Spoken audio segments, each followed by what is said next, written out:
Moi bons días. Perdón por o retraso, que había un pequeno problema técnico. Moitísimas gracias a todos por estar aquí. Iniciamos a rolda de prensa para informar sobre o traslado onte á tarde da solicitude ao Ministerio de Sanidade para cambiar de fase. A solicitude que enviamos é unha solicitude dobre. Por un lado, pedimos que todo o territorio galego pase a fase 3 por estar en condicións adecuadas epidemiolóxicas en unhas mesmas situacións epidemiolóxicas e tamén para poder solicitar a mobilidade interprovincial no territorio da Comunidade Autónoma de Galicia. Estas son as dúas solicitudes que diriximos na carta, máis o documento que está unido ao Ministerio de Sanidade, para que nos podan contestar nos próximos días. Os datos dos que dispoñemos e que onte trasladamos ao Ministerio de Sanidade constatan unha boa evolución da pandemia en todo o territorio galego, con unha tendencia descendente en todas as provincias. A día de hoxe, os datos que dispoñemos, cando pasado mañá se va a cumprir 3 meses do diagnóstico do primeiro caso registrado en Galicia, o total de afectados durante este período, e como digo, casi 3 meses, é de 11.314 persoas. Na actualidade hai activos 677 pacientes en domicilio, 27 hospitalizados e 3 en UCI. Un en Santiago, outro en Lugo e outro en Vigo no Hospital Povisa. Ningún éxitus nos últimos 2 días. Segunda comunidade con menor taxa de letalidade tras Canarias, que temos, Galicia ten unha taxa de letalidade de 6,67, frente a 6,49 de Canarias. Este informe que se enviou onte ao Ministerio consta de 159 páxinas, ademais de cuadros e tablas, que dá información total de toda a comunidade autónoma e tamén por provincias. E ese documento, entre outras cousas, mostra as capacidades da comunidade autónoma para enfrentar a epidemia. En probas diagnósticas, levamos en este momento 319.109 probas, 144.000 delas son PCRs e 174.000 son test serolóxicos. Tamén iniciamos o sistema de pooling, que, como saben, é un agrupamento especial. E nos próximos días xa temos en funcionamento un robot na área de Santiago que vai a aumentar de forma moi importante a capacidade tamén na área sanitaria de Santiago Barbanza, e tamén nos próximos días teremos instalado outro robot similar na área sanitaria da Coruña. Quero destacar neste momento que en estas semanas, desde o 11, que empezamos con un novo sistema que nos pediu o Ministerio, destaca a atención primaria como soporte fundamental para o diagnóstico precoz e o illamento tamén dos posibles casos positivos.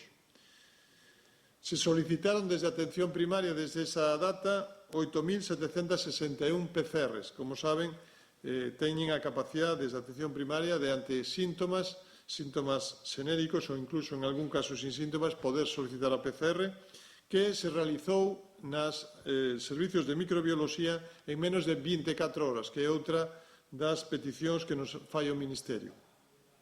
Por outro lado, tamén se consolida a central de seguimento de contactos.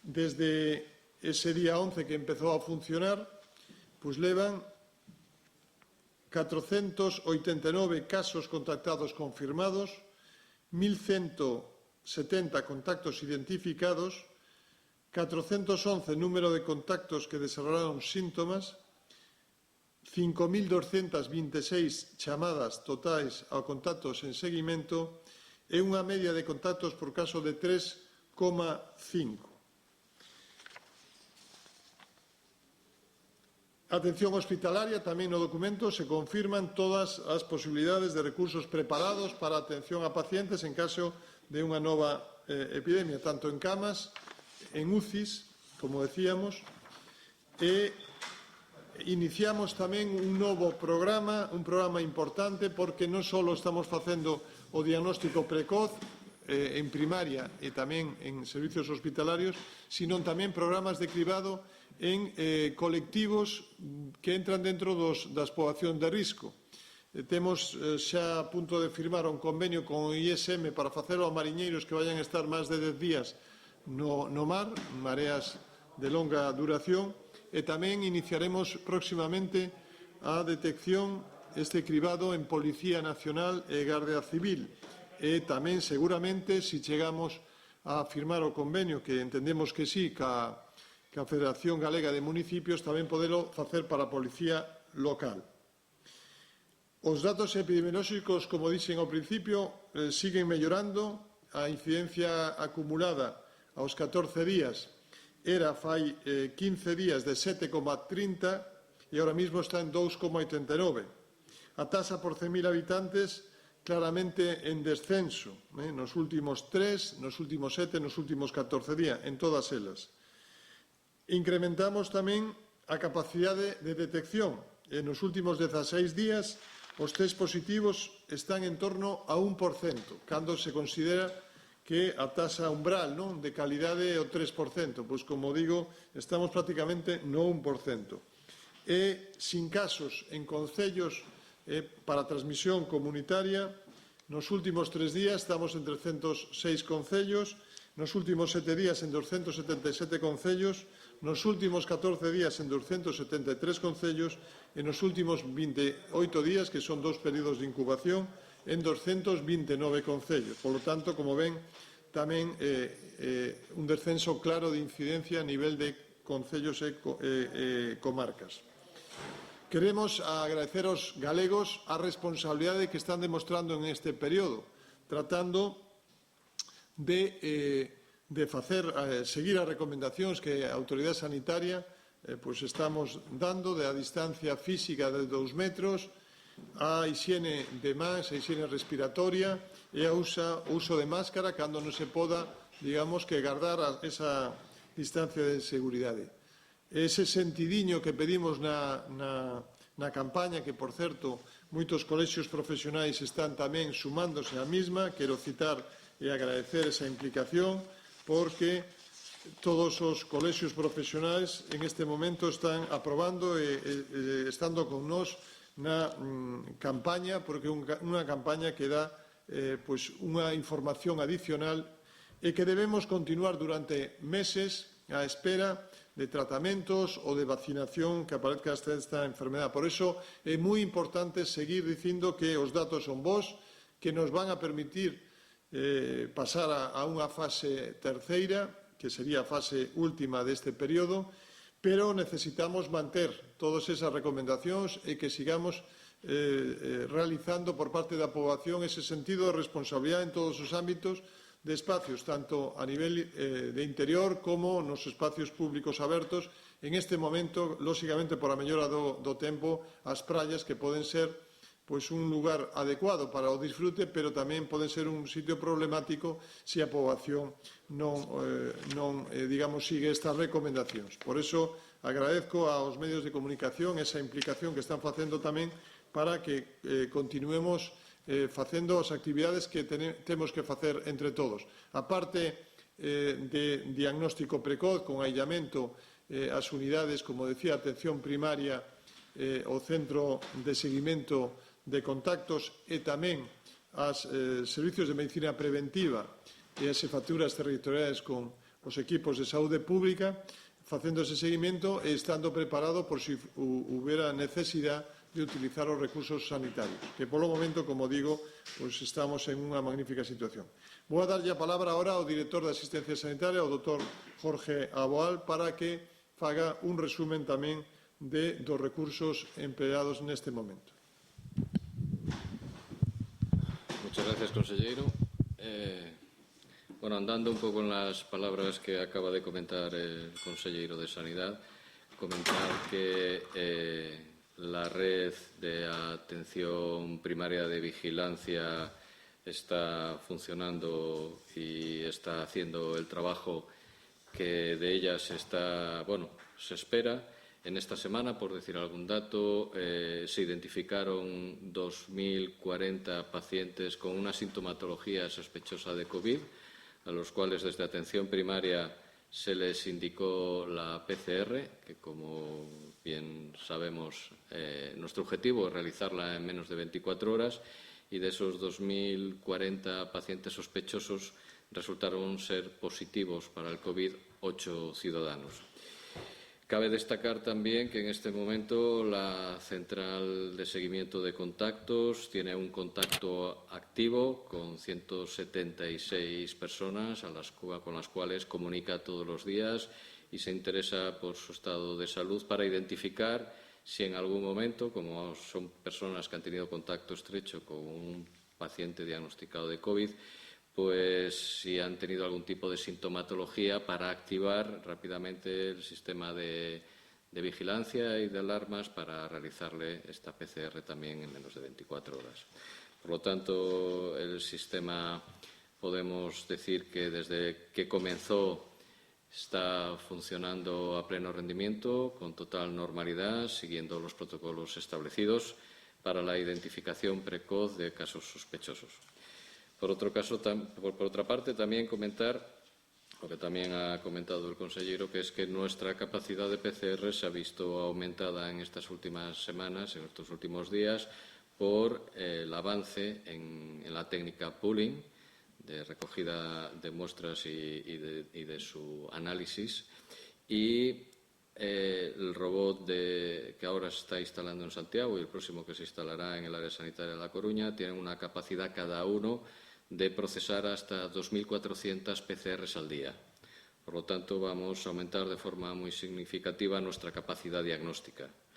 Por otra parte, también en este documento se resalta el trabajo que está realizando la comunidad autónoma en cuanto a la identificación y el contar con pacientes posibles donantes de plasma inmune, para pacientes que ya han tenido esta enfermedad, que la han superado y que los estamos reclutando para que sean donantes. De esta manera estamos consiguiendo tener un banco de plasma hiperinmune y de este banco, pues hasta el momento 6 pacientes se han beneficiado de esta nueva terapia para en los casos de COVID.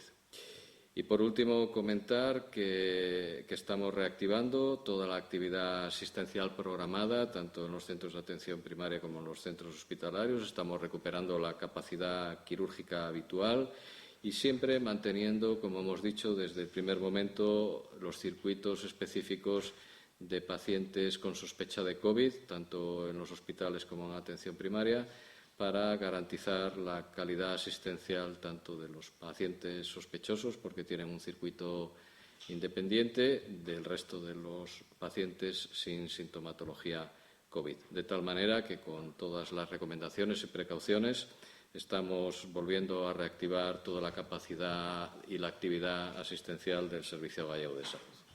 Muchas gracias. Muchas gracias, doctor Agual. Ten ahora a palabra o doutor Xurxo Herbada, su director de Saúde Pública. Hola, bons días. Comentar de maneira moi sintética. No informe tamén se fai unha descripción da situación e da evolución da pandemia en Galicia nos últimos días, non? E como xa se comentou, pois o panorama é bo, seguimos en curva descendente, prácticamente aí se mostran os datos de que en relación, comparando ca situación no anterior informe, pois tanto os datos de acumulados de 14 como de 7 días ou 3 días son a mitade ou menos da mitade dos casos que iban no anterior informe, o sea, o descenso sigue. Temos nesta última semana pois as 3 provincias, as 4 provincias, porque tamén Coruña tiveron días con 0 casos. Seguimos, como xa se comentou, con unha capacidade de detección de casos moi boa, porque estamos con un porcentaxe positivos por debaixo de 1%, que significa que facemos moitas probas a moita xente, de maneira que a posibilidade de que se escapen positivos é mínima e pequena. E, como xa tamén se comentou, pois, os casos polo territorio cada vez están máis concentrados en determinados territorios que son, basicamente, as cidades ou no seu entorno. O número de concellos sen casos pois sigue aumentando cada semana, non? E iso pois tamén é un bo indicador de que non hai un espallamento deste virus, sino está en clara fase de contracción. E, polo tanto, a nosa conclusión no informe é que seguimos con unha evolución moi positiva, que estes cambios de fase pois non significaron que se producirá ninguna situación de amenaza de rebrote en ningún punto, e iso é como se produciu en alguna outra comunidade, e iso é un bo dato, non? E nada máis, seguimos pois en boa situación e, como dicía o conselleiro, con necesidade de recordar de que hai que seguir mantendo as precaucións. Muchas gracias, Urso. Abrimos ahora turno de preguntas.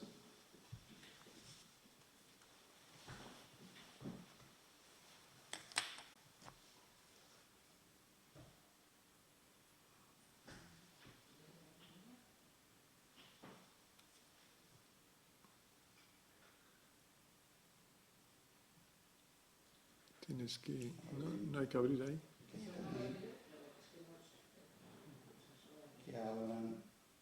Sí, hola.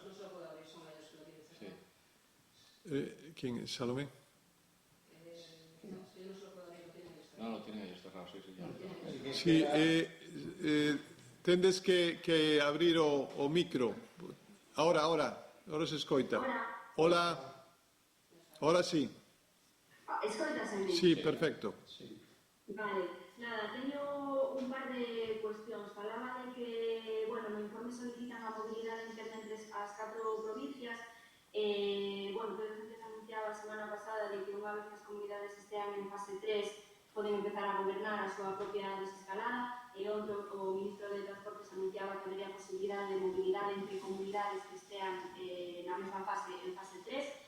A miña pregunta primeira é se teñen ou se van poñer en marcha algún outro tipo de medidas aparte da mobilidade interna dentro das provincias, e se vai limitar de algún xeito o tránsito procedente de outras comunidades.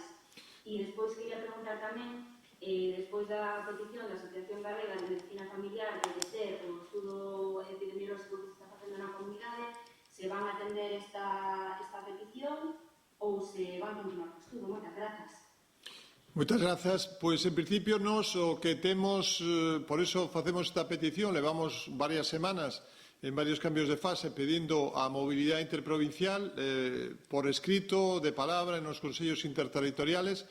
En todo momento o ministro sempre dixo que non o veía, que sabía que a situación de Galicia era boa, pero entendía que non, porque a nivel xeral había que manter unha unidade de criterio. Por lo tanto, nós, ante o único que hai que publicado, que é o boletín oficial do Estado, donde as 4 illas están en fase 3 e, polo tanto, aí fala de que non hai mobilidade provincial, nós o facemos. Sei que hai declaracións do presidente de Goberno do domingo e o ministro Ábalos de onte, pero plasmadas non están. De feito, eu deixei unha chamada pendente, deixei o recado ao ministro a ver se hoxe podo falar con el para que me aclare. Pero, mentras, nós oficialmente seguimos pedindo o mismo que pedíamos, que era a mobilidade provincial. Si hai unha notificación diferente dicindo que hai máis posibilidades de facer máis cousas, lóxicamente nós o estudiaremos e teremos tempo de facelo, non? Pero fundamental para nós en este momento é consolidar, como decíamos, a mobilidade interprovincial, porque creo que a nivel é o que máis nos está lastrando na Comunidade Autónoma de Galicia. Non falamos de outras comunidades porque entendemos que eso debe ser unha coordinación superior e o control de carreteiras corresponde de todas formas sempre á Guardia Civil de Tráfico que está dentro da delegación do Goberno, non? Pero, como decía, a nós nos interesa neste momento que se nos confirme esa posibilidad de facelo. Se é así, e pasamos a fase 3, lóxicamente, a partir do luns teríamos estas condicións. Sobre o tema do estudio, o estudio foi feito a petición por parte dos técnicos de saúde pública de cada consellería. Xa en aquel momento había sospeitas de que podía haber unha incidencia baixa, unha prevalencia baixa na comunidade galega, como así se demostrou non só en Galicia, sino en outros territorios. A verdade que as cifras son baixas, pero sí é certo que o noso estudio nos permite ter un detalle en todas as comarcas de Galicia, nos sitios donde hai menos poboación, cousa que o estudio do Ministerio non chega porque se queda, lóxicamente, en un ámbito inferior. E o que se decía por parte dos técnicos no momento que se fixo a preparación deste estudo é que é necesario 4 semanas despois valorar por si hubo algunha modificación de territorio. Posiblemente tamén dentro de meses volvamos a repetilo, pero ahora mismo é seguir o que estaba previsto o que os técnicos de saúde pública. O que non entendo é porque esa sociedade científica, sin embargo, non pide a paralización do estudio do Ministerio, porque o estudio do Ministerio, a diferencia do noso, eu creo que todos nos van a dar datos e todos son beneficiosos, pero a diferencia que teñen o estudio do Ministerio e que fai tamén a Comunidade Autónoma de Galicia con os profesionales da Comunidade Autónoma de Galicia é falar de as mismas, se fan determinacións das mismas persoas que son ámbitos familiares, por lo tanto un ámbito máis concreto, e se repiten durante 3-4 semanas, non? Entonces, bueno, si se dice que debe parar o da Comunidade Autónoma, non entendemos como non fan referencia a outro estudio. Eu creo que os dous aportan, son diferentes, e creo que aportan. En este momento é moi importante ter o conocimiento exacto, o máis próximo á realidade galega para tomar tamén decisións en ese aspecto. Tamén este estudio é o que nos fai ter máis datos para decir que Galicia claramente debe aspirar a estar na fase 3 o próximo luns. Gracias. Hola, conselleiro. Son David Gómez de ABC. Eu quería facerle dúas cuestións. A primeira, para que me quede claro, entendo que priorizan esa mobilidade entre provincias, pero non sei se les parecería ben, por exemplo, que os galegos pudesen moverse a Asturias ou Cantabria no caso de que tamén estivesen na fase 3 e ao revés. E por outra parte, no tema de eleccións, se recibiron resposta da Xunta Electoral sobre o protocolo que mandaron para as eleccións. Gracias. Bueno, a mobilidade entre comunidades autónomas que estén na mesma fase, xa o presidente Feijóo comentou. Lóxicamente, o caso que temos claro é Asturias, non? Que están en principio en unha mesma fase que non se parece que a evolución por os datos que conocemos que son parecidos aos galegos, non? En Castilla e León, por exemplo, xa non é o mesmo caso. Pero isto é unha petición de comunidade autónoma, nós non podemos falar de outras comunidades autónomas. Entendemos que todo territorio que se encontre en as mesmas circunstancias epidemiolóxicas, lóxicamente o fluxo podría perfectamente permitirse, non? Co cual, quero dicir que cando se fala de o final a desescalada desta fase 3, estemos xa no período, digamos, estable, fora de restriccións, podíamos falar de que hubiera comunicacións con outros países, incluso por tema turístico, o tema Camiño de Santiago, si estuvera na mesma situación epidemiolóxica. Pero entendemos que isto, a nivel español, debe ser unha coordinación do Ministerio. Nós non vamos a entrar na autonomía de outras comunidades, aunque xa te digo, o caso de Asturias parece moi claro que debía ser. Tamén a nivel europeo esa coordinación para poder circular entre países e rexións de Europa que estén nunha mesma situación. En canto a se hai comunicación por parte da Xunta Electoral, non teñen que comunicar con nós. Vaya, a relación vai con vicepresidencia, quen elaborou con a supervisión de saúde pública o que pois ten ese contacto porque é o encargado de realizar de todo o protocolo de eleccións.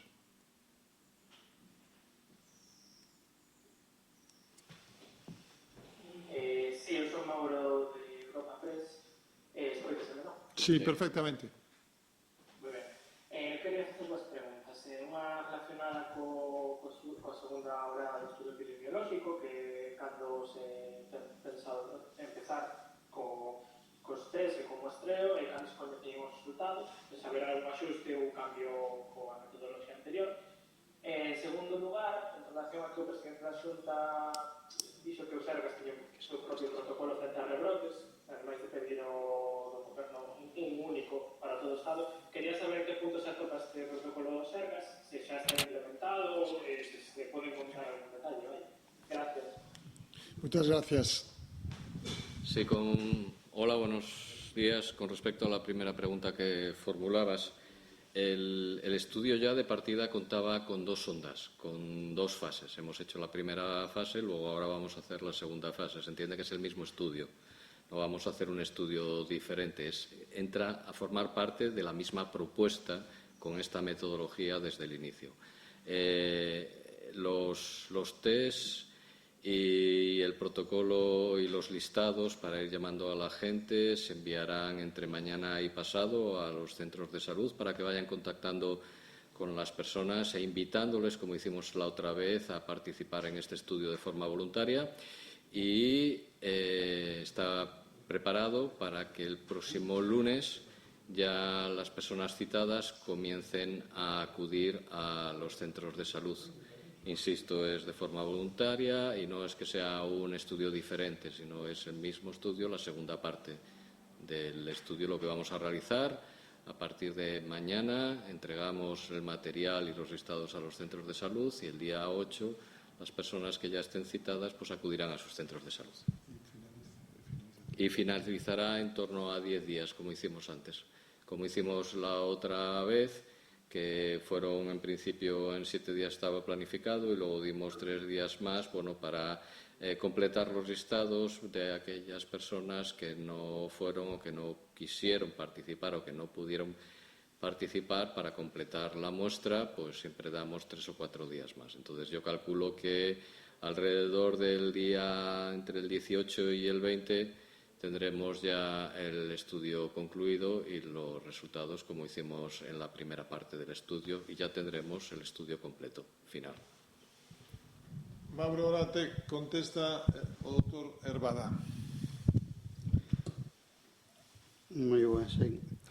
En relación, sí, o protocolo de rebrotes que se comentaba, aí hai varios aspectos. Básicamente, o principal é eso, o seguimento diario e inmediato da evolución dos casos que temos, que diariamente, bueno, non diariamente, polo menos 2 veces ao día, pois coñecemos os datos dos novos diagnósticos que se están producindo e a partir de aí pois, se inicia o estudio de os contactos, de onde poden proveñer, por un lado, estos casos, identificación de contactos, e a partir, si en algún momento se identificara que en algún colectivo determinado se está, ou en un territorio determinado se están a aparecer máis casos dos esperados, que neste momento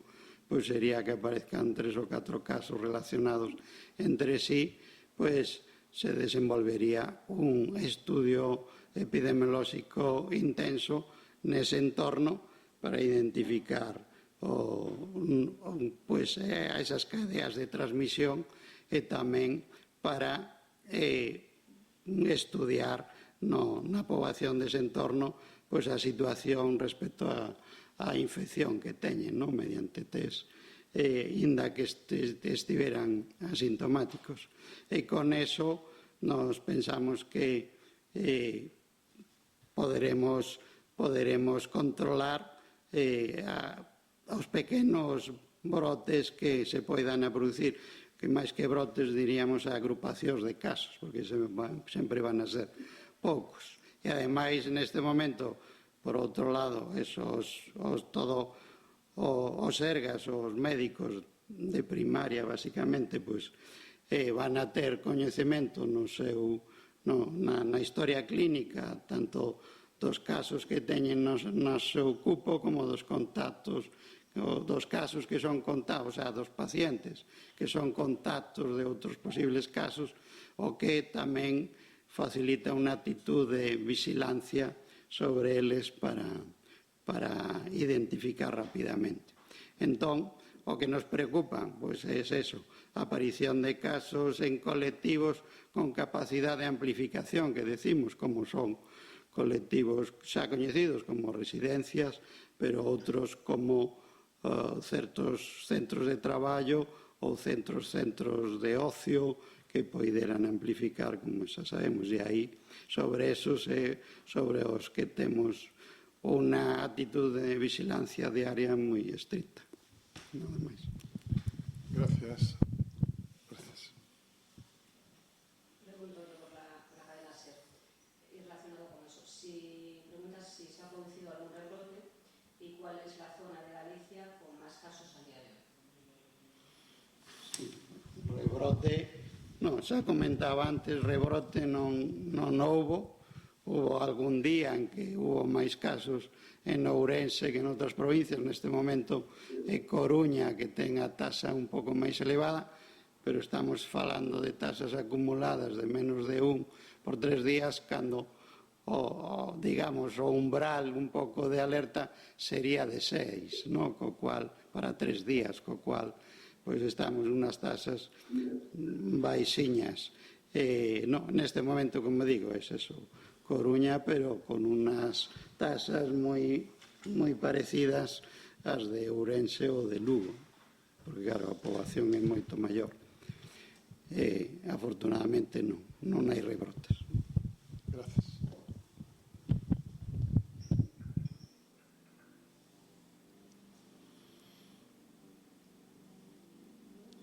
Sí, hai algunha pregunta máis?